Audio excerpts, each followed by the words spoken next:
Hello friends, एक बार फिर से स्वागत है आपका मेरे यूट्यूब चैनल में।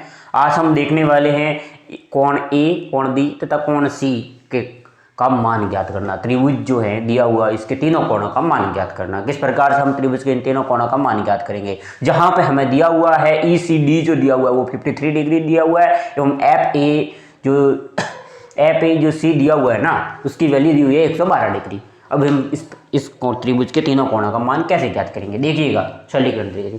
पहले तो मैं आसानी से माइंड के अंदर समझाता हूँ कि कैसे इन सवालों को हल किया जाता है, उसके बाद हम व्यवस्थित तरीके से सॉल्व करेंगे। पहले तो मैं आपको ये बता दूं कि जब एक रेखा पे कोई कोण बनता है, जैसे एक लाइन है, इस पे कोई लाइन खड़ी कर दी और इन दोनों जो कोण बनेंगे, इन कोणों की वैल्यू जो है ना, इस एक रेखा पे 3 कोण बनो चाहे 4 कोण बनो, इन सभी कोणों का जो योग होता है, एक रेखा पे जो बनने वाले सभी कोणों का योग होता है वो 180 डिग्री होता है। क्योंकि ये जो कोण होता है, ये एक रेखा वाला, ये 180 डिग्री होता है। तो इस रेखा पे, इस एंगल पे, इस एंगल को कोई भी एंगल काटेगा तो दोनों जो एंगल जो ऐड होंगे ना, उसकी वैल्यू 180 डिग्री होगी। ये बात वैसे कंफर्म, एक बात याद रख लो कि एक रेखा पर बनने वाले कोणों का मान 180 डिग्री होता है।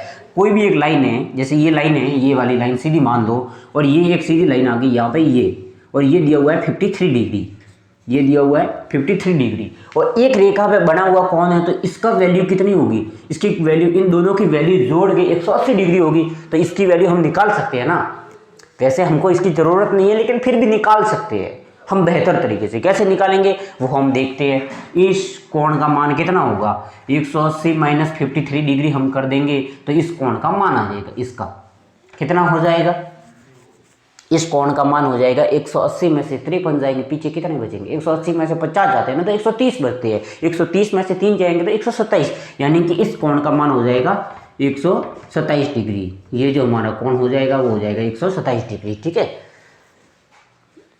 अब हम पढ़ने वाले हैं नेक्स्ट कि ये जब 127 डिग्री हैं और ये दोनों एक ही लाइन पर बने हुए हैं, ये दोनों एक ही लाइन पे बने हुए हैं, जब ये 127 है तो ये कितना होगा, एक लाइन है उसके बीच में एक एंगल बना हुआ। हमें एक ही चीज़ देखनी है, एक साथ में सारी चीज देखेंगे ना तो हमें समझ में नहीं आएगा। इसलिए एक चीज़ के आधार लेके उसके उस बेस पे चलो। क्या है कि सभी चीज़ एक साथ सीखने की कोशिश करते हैं तो हम कुछ चीज़ें सीख नहीं पाते। इसलिए हम नॉर्मली एक चीज़ देखेंगे कि एक लाइन पर बनने वाले कोण, जिसको हम बोलते हैं रेखिक युग्म, जिसको हम बोलते हैं रेखिक युग्म। तो आज हम देखने वाले हैं रेखिक युग्म के बारे में, और रेखिक युग्म के द्वारा ही सवाल को सॉल्व करेंगे और हो जाएगा कंप्लीट।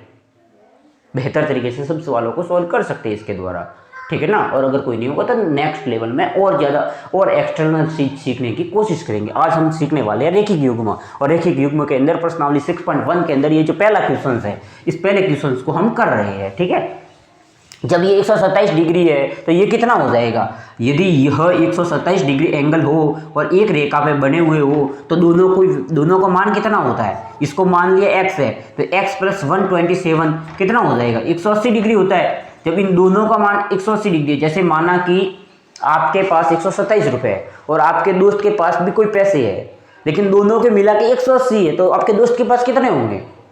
आपको किसी ने 180 रुपये दिए, आप दो भाइयों को बोला कि 127 तुम ले लेना, बाकी को अपने भाई को दे देना, तो आप अपने भाई को कितना दोगे, क्या करोगे, घटाओगे ना।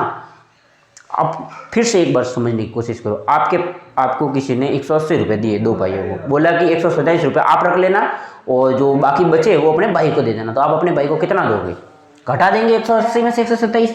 180 में से 127 घटाया, पीछे कितना बचा, 10, 0 में से 7 नहीं जाता, 10 में 7 गया 3, ये कितने होंगे 8 है, तो ये 7 बच गए, 7 में से 2 गए तो 5, और 1 में से 1 गया तो 0, यानी कि 53। आप अपने 53 रुपये अपने भाई को दो। इसी प्रकार से यहाँ पे भी ये 127 डिग्री है तो ये कितना हो जाएगा 53 डिग्री, तभी तो दोनों का मान 180 डिग्री हो जाएगा। ठीक है, तो ये 127 डिग्री हो गया और ये 53 डिग्री हो गया। 127 और 53 डिग्री, 127 और 53 डिग्री 180 हो गया, यानी कि इसकी वैल्यू होगी 53 डिग्री। तो हमें कोण सी का मान तो मिल गया, हमें कोण सी का मान मिल गया 180 डिग्री, कोण सी का मान मिल गया 180 डिग्री। फिर हमें कोण निकालना है मान कोण डी का। कोण पहले ए का मान निकाल लेते हैं।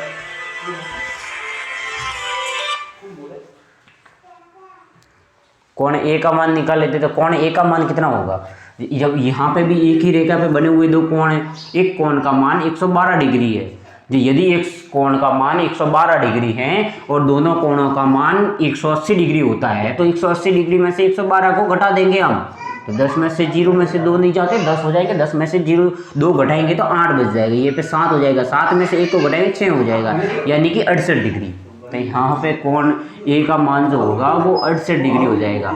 ठीक है, अब तीसरे कोण का मान ज्ञात करना है, तो हमें पता है कि त्रिभुज के जो तीनों कोणों का मान होता है वो 180 डिग्री होता है। यहाँ पे त्रिभुज के तीनों कोणों का मान 180 डिग्री होता है। एक 53 डिग्री आ गया, कोण सी का मान 53 डिग्री आ गया, कोण ए का मान 68 डिग्री आ गया, तो कोण बी का मान कितना होगा? तो कोण बी का मान हो जाएगा 180 -53 एंड -68। ठीक है, इन दोनों को जोड़ के 180 में से घटा देंगे। 8 और 3 11 का 1 हंसी लग गई 1, 5 6 11 और 1 12 121 डिग्री। जब 180 में से 121 को घटाएंगे हम तो हमारा बच जाएगा 10 में से 1 जाएगा तो 9, ये हो जाएंगे 7, 7 में से 2 जाएंगे तो 5 और 0, यानी कि 59 डिग्री। तो कोण बी का मान जो आएगा वो आएगा 59 डिग्री। ये आ गया हमारे कोण त्रिभुज के तीनों कोणों का मान। बहुत ही बेहतर तरीके से समझ सकते हो। एक बार वीडियो को नहीं समझ में आए तो एक बार वापस दोहराना, आपको बेहतर तरीके से समझ में आएगा, क्योंकि बहुत ही सरलीकरण तरीके से पढ़ा है हमने, ज़्यादा कॉम्प्लिकेटेड नहीं किया। एक ही चीज़ बेस पर लेके चलिए रैखिक युग्म को, और एक चीज़ हमने यूज की है त्रिभुज के तीनों कोणों का मान। 2 चीज़ें याद रखनी है, ये एक एंगल होता है, एक लाइन होती है, आपको पता ही है ना, ये बताया कि ये एंगल कितने डिग्री का, 180 डिग्री का, तो इसको काट देंगे तो ये दोनों भी तो 180 डिग्री का होंगे ना, दोनों को जोड़ेंगे तो। और एक हमने चीज पढ़ी है कि त्रिभुज के तीनों कोणों का मान कितना होता है। त्रिभुज के तीनों कोणों का मान 180 डिग्री होता है, और एक रेखा पर बने हुए कोणों का मान भी 180 डिग्री होता है। ठीक है, थैंक्स फॉर वॉचिंग। अगर बेहतर लगे हमारे वीडियो को तो सब्सक्राइब जरूर करें और लाइक करें हमारे वीडियो को। अगर आपको समझ में आता है तो, नहीं समझ में आता तो डिसलाइक करना, सीधी सी बात है।